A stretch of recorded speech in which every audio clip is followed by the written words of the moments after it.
अभी के नतीजे और 2019 के नतीजे ये बताते हैं कि विपक्ष की राह बहुत कठिन है। अगर विपक्ष नरेंद्र मोदी को चुनौती देता हुआ भी दिख जाए तो इसकी एक बड़ी कामयाबी होगी, वरना 2024 में नरेंद्र मोदी आसानी से चुनाव जीतते हुए दिख रहे हैं। प्रधानमंत्री नरेंद्र मोदी आज की तारीख में हिंदुस्तान के सबसे लोकप्रिय नेता हैं और एक एजेंसी का सर्वे जो दुनिया के आया है जिसमें 76% लोगों ने उन्हें अप्रूवल रेटिंग देकर कहा है कि ये प्रधानमंत्री दुनिया में सर्वाधिक लोकप्रिय नेता है। प्रधानमंत्री छत्तीसगढ़ जैसे राज्य में जाकर खुद के नाम पर वोट दिलाकर ले आते हैं और कांग्रेस की बनी बनाई सत्ता को उखाड़ फेंकते हैं, तब ये बात स्पष्ट होने लगता है कि नरेंद्र मोदी पर लोगों की भरोसा है और नरेंद्र मोदी आज की तारीख में भरोसे की गारंटी है। मैं आज की तारीख में सिर्फ 3 नेता को मानता हूं कि जो नरेंद्र मोदी के समकक्ष सोच पाते हों। एक नीतीश कुमार और एक अशोक गहलोत और तीसरा नरेंद्र मोदी, जिनके समकक्ष सोच पाते हैं। बाकी कोई नेता भारत की राजनीति में फिलहाल नहीं है जो नरेंद्र मोदी के समकक्ष सोच पाए और यही वजह है कि नरेंद्र मोदी का लगातार विजय का रथ जो है वह आगे बढ़ रहा है। प्रधानमंत्री नरेंद्र मोदी की अब तैयारी है, 22 नवंबर को जैसे ही राम मंदिर का उद्घाटन होगा चुनावी एजेंडा उनका सेट रहेगा। विपक्ष अब तक न सीट से बंटवारा तय कर पाया है, कौन सी सीट से कौन लड़ेगा ये तय कर पाया है, न उसके पास एजेंडा है, न संयोजक है, न पहली रैली हुई। इस स्थिति में अगर पहली रैली बीजेपी संबोधित कर लेती है तो इससे बीजेपी इलेक्शन थोड़ा पहले भी करा देती है 1 महीने, तो विपक्ष क्या करेगा। नमस्कार, आप देखना शुरू कर चुके हैं फर्स्ट लुक बिहार। मैं सेजल आपके साथ। हाल ही में 3 राज्यों में विधानसभा चुनाव में राजस्थान, मध्य प्रदेश और छत्तीसगढ़ में भाजपा ने जीत का हैट्रिक लगाया है, जिसके बाद प्रधानमंत्री ने कहा है कि विधानसभा में तो हमने जीत का हैट्रिक लगा ही लिया, अब लोकसभा चुनाव में भी ये जीत का हैट्रिक सामने नजर आएगा। तो क्या अब भाजपा में जीत अजय हो गई है? मोदी ब्रांड जो अब बन चुका है लोगों के बीच में, क्या ये जीत का परचम दोबारा 2024 में लगाएंगे? या इन सभी बातों पर चर्चा करने के लिए हमारे साथ जुड़े हैं अमित। पहले तो अमित, आपका बहुत स्वागत है फर्स्ट लुक की ओर से। बहुत बहुत धन्यवाद आपका। तो क्या लगता है ये ब्रांड मोदी जो है वो अजय हो गया है? देखिए, ब्रांड मोदी अजय फिलहाल तो भारत की राजनीति में हो ही गए हैं। प्रधानमंत्री नरेंद्र मोदी आज की तारीख में हिंदुस्तान के सबसे लोकप्रिय नेता हैं और एक एजेंसी का सर्वे जो दुनिया के आया है जिसमें 76% लोगों ने उन्हें अप्रूवल रेटिंग देकर कहा है कि ये प्रधानमंत्री दुनिया में सर्वाधिक लोकप्रिय नेता है। देखिए, ब्रांड मोदी इसलिए अजय है क्योंकि प्रधानमंत्री नरेंद्र मोदी के नेतृत्व के बाद से जब से बीजेपी आई है 2013 से 23 तक 1 दशक में वो करीब करीब हर चुनाव जीती है। कुछ चुनाव बिहार, दिल्ली, बंगाल का आप छोड़ दे तो, या फिर कांग्रेस ने कर्नाटक, हिमाचल जीता है। इन चुनावों को अगर आप छोड़ दे तो ब्रांड मोदी इसलिए अजय है क्योंकि प्रधानमंत्री के पास जो क्षमता है, जो उनके चेहरा पर लोग वोट देते हैं, ये सबसे बड़ी ताकत बीजेपी की है। प्रधानमंत्री नरेंद्र मोदी चुंबक हैं और उन चुंबक पर के सहारे लोग उनसे जुड़ जाते हैं। आज की तारीख में जब लोग खुद पर भरोसा अपने रिश्तों पर भरोसा कम करते हैं, उस स्थिति में जब प्रधानमंत्री छत्तीसगढ़ जैसे राज्य में जाकर खुद के नाम पर वोट दिलाकर ले आते हैं और कांग्रेस की बनी बनाई सत्ता को उखाड़ फेंकते हैं, तब ये बात स्पष्ट होने लगता है कि नरेंद्र मोदी पर लोगों की भरोसा है और नरेंद्र मोदी आज की तारीख में भरोसे की गारंटी है। तो 2024 में लगता है कि मोदी के ब्रांड के वजह से बीजेपी के लिए जीत का आसान हो सकती है? देखिए, अभी तक के जो इतने समीकरण हैं वह यही कहते हैं कि 2024 में बीजेपी बड़े आराम से चुनाव जीत सकती है, लेकिन सियासत में कभी भी परसेप्शन बदल जाता है और सियासत में कभी भी कुछ हो सकता है। लेकिन नरेंद्र मोदी आज की तारीख में 1000 किलोमीटर आगे हैं, तो विपक्ष के जितने भी नेता हैं वो नरेंद्र मोदी से 1000 किलोमीटर पीछे हैं। प्रधानमंत्री ने पार्लियामेंट मीटिंग जब हुई बीजेपी की सांसदों की, तो उनमें कुछ बातें कहा। प्रधानमंत्री ने कहा था 2 दिन पहले कि हमारी सरकारें राज्य में 58% रिपीट होती है, जबकि कांग्रेस की राज्य सरकारें केवल 18% रिपीट होती है। और ये बात सच है कि पिछले 2 दशकों में केवल 3 सरकारें कांग्रेस ने रिपीट की हैं। दिल्ली में 15 साल शीला दीक्षित हो, असम में 15 साल तरुण गोगोई हों और आंध्र प्रदेश में राजशेखर रेड्डी हो। इसके अलावा कहीं भी कांग्रेस सरकारें रिपीट नहीं कर पाती हैं। दूसरी बात, प्रधानमंत्री ने कहा था कि हम ये 3 राज्य मिलकर लड़े हैं तो जीते हैं। प्रधानमंत्री ने सांसदों को कहा कि आप लाभार्थियों से बात करिए। ओबीसी वर्ग को साधने के लिए प्रधानमंत्री की योजना लेकर आए हैं, विश्वकर्मा योजना। इसका प्रचार प्रसार सबको घर घर जाकर करने को कहा। और प्रधानमंत्री ने इसके साथ एक और बात कहा कि कोई भी नेता उन्हें मोदी जी कह के संबोधित न करे या आदरणीय कह के संबोधित नहीं करे, उन्हें आप सीधे मोदी कह के संबोधित करें, ताकि वो लोगों से सीधे जुड़े, लोगों को ऐसा लगे कि हम एक परिवार की तरह लोगों से बात कर रहे हैं।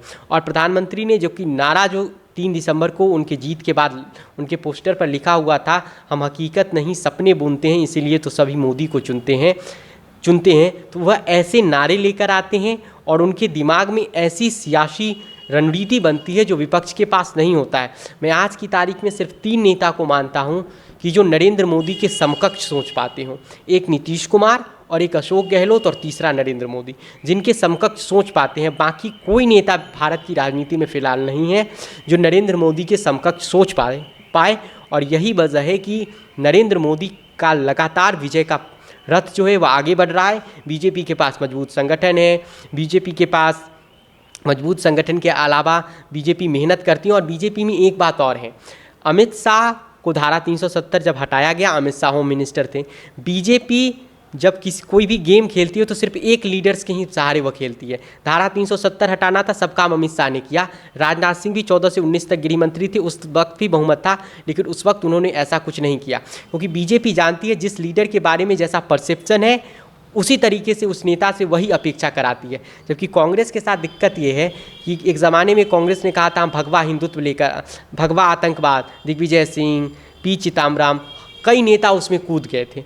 तो बीजेपी की ये कोशिश रहती है कि जो नेता जिस कड़ी का रहता है उसे वहीं इस्तेमाल करती है। जबकि कांग्रेस के साथ दिक्कत है, या विपक्षी पार्टी के साथ दिक्कत है कि वो हर मुद्दा पर पूरा नेतृत्व बयान देने आ जाता है। आज की तारीख में दिक्कत ये है इंडिया अलायंस के साथ कि स्टालिन के बेटे उदयनिधि सनातन को गाली देते हैं, फिर बयान देते हैं मैं करुणानिधि के पोता हूँ, मैं माफ़ी नहीं मांगूंगा। आरजेडी का जो लीडरशिप है, तेजस्वी यादव अपनी सालगिरह मनानी, बेटी की मुंडन करने तिरुपति मंदिर पहुंच गए। राहुल गांधी, प्रियंका गांधी मंदिरों में जाते हैं चुनाव के दौरान, तो ये परसेप्शन नहीं बन पाता है। जबकि बीजेपी को लेकर लोगों में ये परसेप्शन है, ये भरोसा है कि ये हिंदुत्व की बात करते हैं तो ये मंदिर जाते हैं, इनका कोई भी नेता मंदिरों को लेकर कोई टिप्पणी नहीं करता है। जबकि इस अलायंस में एक अलग राजनीति है, कोई सनातन को गाली देता है, कोई मंदिर में जाकर पूजा पाठ करने लगता है। इससे जनता में आपका परसेप्शन नहीं बन पाता है। दूसरा, अडानी अंबानी को घेरने से कोई फ़र्क नहीं पड़ता है। जो रिक्शा वाला है, जो टेम्पू चलाता है, उसे कोई फ़र्क नहीं पड़ता है कि अडानी कितना कमाता है, अडानी को कितना प्रधानमंत्री ने दिया कि नहीं दिया। वो ये चाहता है कि उसके जेब में जो 2000 रुपया 6000 रुपये के तौर पर पीएम किसान सम्मान निधि मोदी दे रहे हैं या कोई भी सरकार दे रही योजना का लाभ तो हमें मिल रहा है, पहले की सरकारों में ये नहीं मिलता था। और अडानी अंबानी को गाली देने से जो रिक्शा वाला है, टेम्पू वाला है, खेती करता है किसान, इससे उसको कोई सीधा लाभ नहीं है या उसे कोई नुकसान नहीं है। तो विपक्ष को मुद्दे भी तय करने होंगे और अडानी अंबानी जैसे मुद्दों पर प्रधानमंत्री पर पर्सनल अटैक करना, इन सब चीज़ों से परहेज़ करना होगा।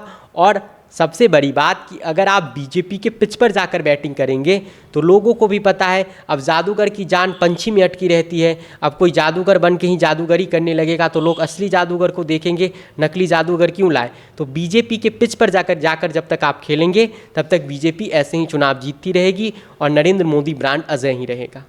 अच्छा, 2019 के नतीजे और जो भी अभी फ़िलहाल हाल ही में जो विधानसभा चुनाव के जो नतीजे परिणाम आए हैं उनका क्या इशारा है? देखिए, 2019 में बीजेपी ने 224 सीट करीब 50% वोट शेयर से ज़्यादा लाकर जीता था। कई विधानसभा सीटें एमपी में ऐसी हैं जहां पर बीजेपी ने इस बार भी 50% से ज़्यादा वोट ले आया है, यानी 225 सीटों पर बीजेपी का वोट शेयर 50% से ज़्यादा है। अब इंडिया अलायंस वाले कह रहे हैं कि हम एक कैंडिडेट खड़ा करेंगे। अब तक इनकी सीट बंटवारे की बात ही शुरू नहीं हुई है। अब देखिए, एक चीज़ आदमी भी सोच सकता है, अब 22 जनवरी को प्रधानमंत्री राम मंदिर का उद्घाटन कर देंगे। प्रधानमंत्री नरेंद्र मोदी की अब तैयारी है, 22 नवंबर को जैसे ही राम मंदिर का उद्घाटन होगा चुनावी एजेंडा उनका सेट रहेगा। विपक्ष अब तक ना सीट से बंटवारा तय कर पाया है, कौन सी सीट से कौन लड़ेगा ये तय कर पाया है, ना उसके पास एजेंडा है, ना संयोजक है, ना पहली रैली हुई। इस स्थिति में अगर पहली रैली बीजेपी संबोधित कर लेती है तो इससे बीजेपी इलेक्शन थोड़ा पहले भी करा देती है 1 महीने, तो विपक्ष क्या करेगा। जबकि विपक्ष 2014 में विपक्ष 64 सीटें ऐसी जीती थी जिस पर उसे 50% से ज़्यादा वोट मिला। 19 में ये सीटें बढ़कर 117 हो गया। जबकि 2014 में बीजेपी ने 136 सीटें ऐसी जीती थी जब उसे 50% से ज़्यादा वोट मिला था। और वह 2019 होते होते 225 हो गया। अभी के नतीजे और 2019 के नतीजे ये बताते हैं कि विपक्ष की राह बहुत कठिन है। अगर विपक्ष नरेंद्र मोदी को चुनौती देता हुआ भी दिख जाए तो इसकी एक बड़ी कामयाबी होगी, वरना 2024 में नरेंद्र मोदी आसानी से चुनाव जीतते हुए दिख रहे हैं। लेकिन मैं फिर कहता हूं कि राजनीति परसेप्शन से चलती है, कभी भी कुछ हो सकता है। अच्छा, 2024 में तो किन मुद्दों को उठाएंगी भाजपा और किस मुद्दों पे लड़ बीजेपी का एजेंडा सेट है। जातीय जनगणना पर कांग्रेस या अन्य पार्टियां चलना चाहती है, लेकिन राहुल गांधी का गोत्र क्या है? दत्तात्रेय ब्राह्मण ये है, बता के आते हैं जनेऊधारी ब्राह्मण है। लोग भरोसा नहीं करेंगे। आपके पास कोई ओबीसी चेहरा होना चाहिए। बीजेपी के पास ओबीसी चेहरा है तो सबसे पहले आप यहाँ मात खाते हैं। बीजेपी के पास राम मंदिर जैसा एजेंडा, वो उसे पूरा कर रही है, वादे को। धारा 370 वो ख़त्म करी है। अब यूएसीसी पर यूनिफॉर्म सिविल कोड पर भी वो आ सकती है। इसके अलावा उन्हें जन कल्याणकारी योजना चलाया है, पीएम किसान निधि हो, उज्ज्वला योजना हो। इसके अलावा आयुष्मान भारत योजना, जैसे उज्ज्वला योजना प्रधानमंत्री ने चलाया। उन्होंने 14 में एक बयान दिया था, 14-15 में, कि जो लोग अमीर है वो अब सब्सिडी छोड़ना चाहते वो छोड़ दें। तो बहुत सारे लोगों ने छोड़ा और इससे गरीबों को उज्ज्वला योजना मिल गया। ये अलग बात है कि फिर गैस सिलेंडर का दाम बढ़ता चला गया, लोगों को मिला नहीं। अब अगस्त महीने में प्रधानमंत्री ने ऐलान कर दिया कि प्रधानमंत्री ने अपने बहनों के लिए 200 रुपया गैस सिलेंडर सस्ता कर दिया। तो ये सब चुनाव में होता रहता है, लेकिन लोगों को ऐसा लगता है कि इस नेता ने गरीबों को पैसा दिया है। अब विपक्ष प्रधानमंत्री पर ये अटैक करता रहता है, प्रधानमंत्री ने अडानी के लिए भ्रष्टाचार किया, ये किया, क्योंकि जनता जानती है कि नरेंद्र मोदी अकेले हैं। उनका उम्र 73 साल का हो गया। अब इस उम्र में वो किसके लिए भ्रष्टाचार करेंगे? जबकि बाकी जितने भी नेता हैं अदर पार्टी में, इनके लिए लोगों को ऐसी आशंका रहता है, लोगों को ऐसी धारणा बन गई है कि भ्रष्टाचार कर सकते हैं, नरेंद्र मोदी के पास कोई नहीं है तो भ्रष्टाचार नहीं करेंगे। इसलिए बीजेपी यूसीसी के मुद्दे पर, राम मंदिर के मुद्दे पर, इसके अलावा धारा 370 के मुद्दे पर काफ़ी एग्रेसिव बैटिंग करती नज़र आएगी। इसके अलावा वे आतंकवाद के मसले पर जो उसकी कार्रवाई रही है, G20 की जो सफल आयोजन है उसकी बात करेगी। जो उसने योजना चलाया है, चाहे वो प्रधानमंत्री किसान सम्मान निधि हो, विश्वकर्मा योजना हो, जैसी बहुत सारी योजनाएं वो चलाई है। नारी वंदन अधिनियम जो महिला आरक्षण वाला पास हुआ है, इन सब को प्रचार करेगी। विपक्ष एक ही वजह से नरेंद्र मोदी से टकरा सकता है, वे कि जो प्रधानमंत्री करते हैं उनसे बेहतर आप क्या करके देंगे। अगर वह किसानों को 6,000 रुपया देते हैं तो आपके पास क्या पॉलिसी होगी कि आप उन्हें देंगे। और अगर आप पॉजिटिव कैंपेन करेंगे, प्रधानमंत्री पर सीधे अटैक से बचेंगे, तभी कोई उपाय है कि आप टक्कर दे सकते हैं, वरना नरेंद्र मोदी अजय है, इसमें कहने में कोई दो राय नहीं है। जी, बहुत बहुत धन्यवाद अमित। जैसा कि हमने बात की अमित से और बताया कि 2024 में किन मुद्दों पर फिर से मोदी चुनाव लड़ सकते हैं और किस तरह से, किन कारणों के वजह से अभी भारत में यहाँ पर मोदी का ब्रांड बन चुका है, एक अजय के रूप में भाजपा के लिए नरेंद्र मोदी साबित हो रहे हैं, और क्यों उनका क्रेज लोगों में इतना ज़्यादा है। तो इस खबर के लिए बस इतना ही, और खबरों के लिए बने रहिए हमारे साथ। हमारे फेसबुक चैनल को लाइक कीजिए, हमारे यूट्यूब चैनल को सब्सक्राइब कीजिए। धन्यवाद।